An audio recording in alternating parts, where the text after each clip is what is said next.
Saya dari SMK Budi Utomo Cilacap, jurusan Teknik Instalasi Tenaga Listrik.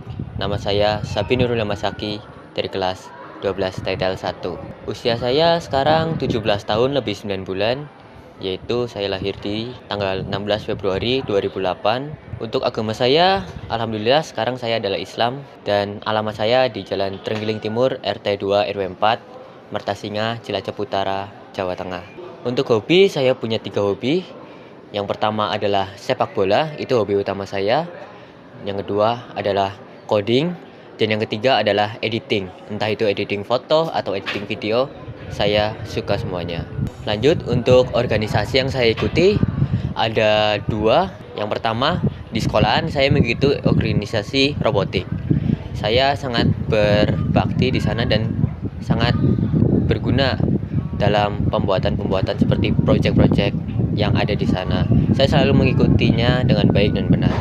Untuk yang kedua, ada kegiatan organisasi di masyarakat. Saya mengikuti organisasi Karang Taruna di RT saya sendiri. Jabatan saya di Karang Taruna adalah Ketua Karang Taruna. Saya di sana mengatur seluruh anggota saya untuk apa yang harus dilakukannya dengan baik dan benar. Sudah banyak kegiatan yang telah dilakukan di Karang Taruna saya. Contohnya seperti 17 Agustus kemarin, saya mengambil alih seluruhnya 17 Agustusan di RT saya. Dan alhamdulillahnya saya bisa memenangkan kegiatan di salah satu lomba tersebut. Terima kasih. Saya anak pertama di 4 bersaudara. Adik saya 3, yang 2 laki dan yang 1 perempuan. Ayah saya namanya Bubi Nur Angga William dan pekerjaannya adalah buruh swasta. Ibu saya namanya Siti Kusnur Fatimah, dia adalah ibu rumah tangga yang baik di rumah. Alamat mereka di Jalan Trenggiling Timur, RT 2 RW 4, Mertasinga, Cilacap Utara. Sama seperti tempat tinggal saya, karena kita masih satu rumah. Untuk kakek dari bapak saya namanya Suratijo dan nenek dari bapak saya adalah Susi. Alamat mereka di Jalan Kemutuk Kulon, Baturaden, Purwokerto. Untuk kakek dari ibu saya namanya Dakir dan nenek dari ibu saya adalah Sumiyom. Mereka bertempat tinggal di Jalan Raya Selarang, Sugihan, Cilacap. Selanjutnya, untuk kegiatan sehari-hari saya, dari pagi saya bangun tidur sekitar jam 4. Saya sholat subuh, habis itu saya membantu membersihkan kucing saya sendiri. Saya punya 1 kucing. Setiap hari saya bersihkan, saya mandikan tiap pagi, saya beri makan, saya beri minum. Pokoknya saya cinta banget sama kucing saya. Karena setiap saya pulang sekolah ataupun apapun, kucing saya yang selalu menemani saya di saat saya sedih, saat saya capek, di saat saya bahagia. Kucing saya selalu ada kapanpun dan apapun keadaannya. Oke, selanjutnya setelah saya selesai membersihkan kucing saya, sekitar jam 6 saya mandi, lalu saya merapikan tempat tidur saya. Setelah itu bersiap-siap untuk berangkat sekolah. Setelah itu saya memanaskan motor saya dan membuat sarapan. Setelah itu saya berangkat sekolah sekitar jam setengah 7. Sampai sekolah saya jam 6.45. Di sana saya di depan kelas saya menunggu kelasnya dibuka. Kadang juga saya menemui Bu Dewi untuk mengambil kunci kelasnya. Setelah saya sudah mengambil kunci kelas, saya membuka kelas dan kita memulai 15 menit berkualitas seperti apa yang harus dilaksanakan saat di SMK Budi Utomo Cilacap. Setelah itu saya belajar sampai sore, sampai sekitar jam setengah 4 saya pulang sekolah. Sampai rumah sekitar jam 4 saya memandikan kucing saya. Setelah itu saya mulai mencuci baju saya. Setelah sudah selesai, saya lanjut menjemurkan pakaian. Itu siklusnya seperti setiap 2 hari sekali saya mencuci baju saya. Karena memang saya sering sekali berganti baju tiap hari. Itu entah fun fact, karena kadang emang saya melakukan sesuatu apapun gitu selalu mengeluarkan keringat dan membuat baju saya bau. Makanya saya sering ganti baju. Selanjutnya saya mulai menyalakan komputer saya untuk melanjutkan hobi saya yang kedua, yaitu coding. Di situ saya entah mengcoding website ataupun server game saya. Saya memiliki server game yaitu game Minecraft. Saya di sana menghosting server tersebut untuk bisa dimainkan oleh banyak orang. Lanjut, setelah selesai mungkin sekitar jam 5, saya mulai mencuci piring dan mandi sore. Setelah sudah mandi sore, sekitar jam setengah 6 saya mulai sholat maghrib. Setelah itu mulai main komputer lagi. Entah di komputer saya editing video, editing foto, atau scroll sosmed. Di situ semuanya saya lakukan untuk menambah wawasan saya dan mencari informasi baru tentang Indonesia. Ataupun sekarang saya juga sedang mencari beasiswa untuk melanjutkan kuliah saya di masa mendatang.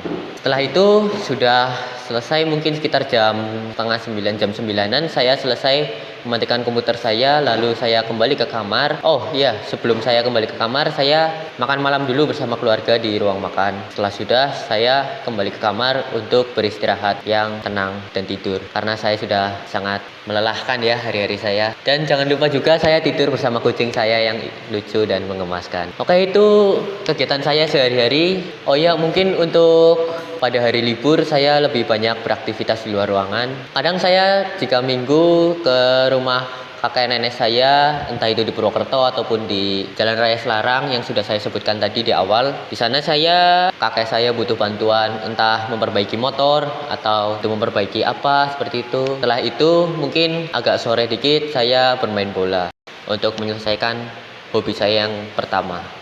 Sekian ya kegiatan sehari-hari saya. Selanjutnya yaitu selanjutnya untuk kegiatan magang saya PKL-an di PT Sutanto Arif Chandra Elektronik Kabel Kitani, dan saya dipilih oleh sekolahan untuk mewakili SMK Budi Utomo Cilacap PKL di PT Kitani.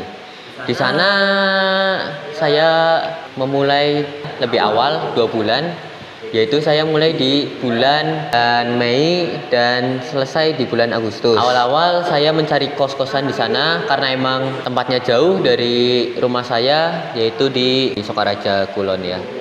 Di sana saya mencari kos-kosan bersama ayah saya dan ditemani juga oleh teman saya yang PKL di sana. Saya PKL-an berdua doang.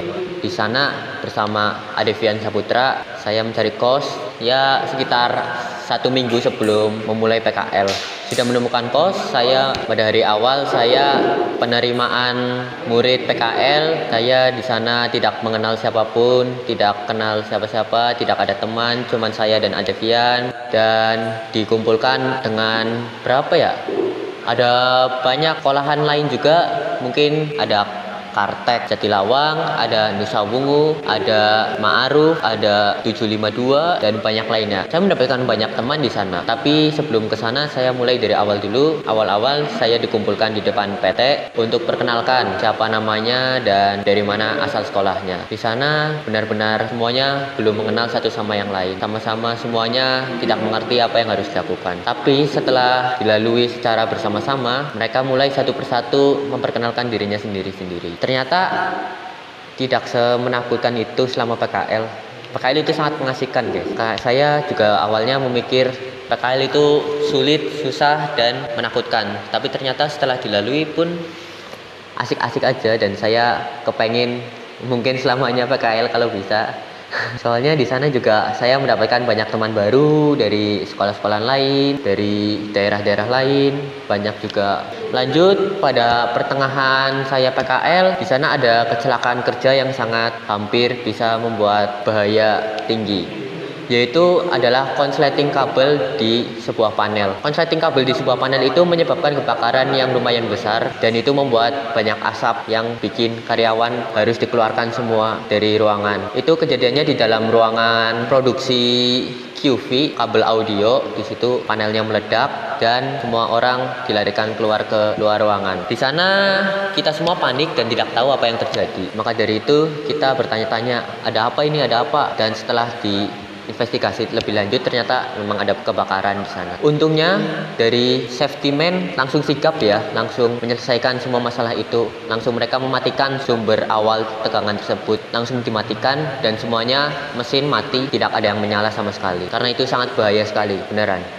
Sana semuanya karyawan pun takut. Setelah selesai dari situ, semuanya kembali ke kerjaan masing-masing dan teknisi mulai mengerjakan perbaikan panel tersebut. Itu jadi hal yang paling saya ingat di sana di PT Kitani, dan itu hal yang paling menakutkan ya saat selama saya PKL. Oke, selanjutnya saat magang saya ditempatkan di divisi logistik. Di divisi logistik saya membantu karyawan-karyawan di sana untuk bongkaran-bongkaran bahan-bahan yang digunakan untuk membuat kabel seperti PVC atau karet sejenis isolasi seperti itu untuk menutupi kabel, dan ada juga benang-benang untuk membuat kabel jack setrika. Selanjutnya, pelajaran apa yang dapat diambil saat magang? Banyak sekali pelajaran yang dapat diambil saat magang. Seperti contohnya, mental kita sangat diuji saat magang karena di sana banyak sekali kita bertemu karyawan-karyawan dan orang-orang yang lainnya yang sedang bekerja di sana. Banyak juga kita melakukan kesalahan di sana dan kita harus bertanggung jawab atas apa yang telah kita lakukan. Karena kesalahan yang telah kita lakukan, kita tidak bisa mengoper kesalahan tersebut kepada orang lain. Itu akan menimbulkan masalah-masalah yang baru yang lebih berbahaya buat lingkungan pekerjaan. Di sana setiap divisi ada supervisor yang selalu mengarahkan karyawan-karyawan mereka untuk minggu ini bekerja seperti ini, minggu depan seperti ini, dan seterusnya. Itu jadi pembelajaran saya sebagai saya yang memiliki jiwa kepemimpinan untuk belajar bagaimana cara menjadi pemimpin yang baik dan benar seperti supervisor di sana. Selanjutnya, jika sudah lulus sekolah ingin bekerja di mana? Saya sekarang memilih untuk fokus terhadap PT Schneider Cikarang karena saya ingin untuk mendaftar di sana, tapi dari orang tua lebih berfokuskan saya bekerja di BUMN atau PNS, bekerja untuk negara. Selanjutnya, apa kelebihan Anda? Kelebihan saya bisa menjadi pemimpin yang baik untuk anggota-anggota saya karena saya memiliki jiwa kepemimpinan yang baik dan bagus. Karena itu saya memiliki kelebihan tersebut yang bisa mengatur semua anggota-anggota saya agar bisa menyelesaikan masalah dengan baik dan benar, seperti apa yang harus dilakukan. Selanjutnya, saya bisa mengatur untuk anggota-anggota saya lebih baik lagi dalam bekerja sama, dan mereka akan bekerja sangat baik di bawah kepemimpinan saya. Selanjutnya, apa kekurangan Anda? Untuk kekurangan saya tidak bisa bekerja begadang lebih sampai larut malam. Itu membuat saya menjadi sangat lelah dan bikin kerjaan saya sangat menurun kualitasnya. Oke, selanjutnya apa yang akan Anda lakukan jika diterima bekerja? Saya akan bekerja semaksimal mungkin dan membawa nama baik SMK Budi Utomo Cilacap di pekerjaan saya yang baru. Di sana saya akan terus melakukan hal-hal yang seharusnya dilakukan, dan saya akan sangat menghindari kegiatan-kegiatan yang membuat saya dicap buruk di sana. Saya sudah pengalaman di PT Kitani, dan di sana prosedur-prosedur kerjanya sangat cukup ketat ya. Makanya saya besok pasti akan lebih baik lagi di pekerjaan saya selanjutnya. Dan saya juga akan fokus sekali terhadap pekerjaan saya selanjutnya karena saya ingin karir saya lebih baik dari keluarga saya, dan saya akan membawa keluarga saya menjadi lebih baik lagi di masa depan. Dan saat bekerja saya akan mencari untuk melanjutkan kuliah sambil bekerja. Di situ keinginan saya karena saya ingin mungkin menaikkan jabatan saya mungkin ya. Di situ dengan cara saya kuliah saat sambil bekerja, saya ambil gelar sarjana atau gelar diplomat, entah besok saya akan ambil apa. Ya, mungkin sekian video interview saya. Terima kasih buat semuanya yang sudah membantu saya, kameramen Rifki Dwi Darmawan dan teman-teman saya yang sudah support saya sebaik mungkin. Dan terima kasih untuk device dari Farel, itu sangat membantu saya untuk editing dan merekam video interview ini. Terima kasih atas semua pihak yang sudah menonton video saya, dan sekian dari saya. Selamat berjuang, sukses, dan terima kasih. And it wasn't social intelligence, it wasn't good looks, physical health, and it wasn't IQ. It was grit.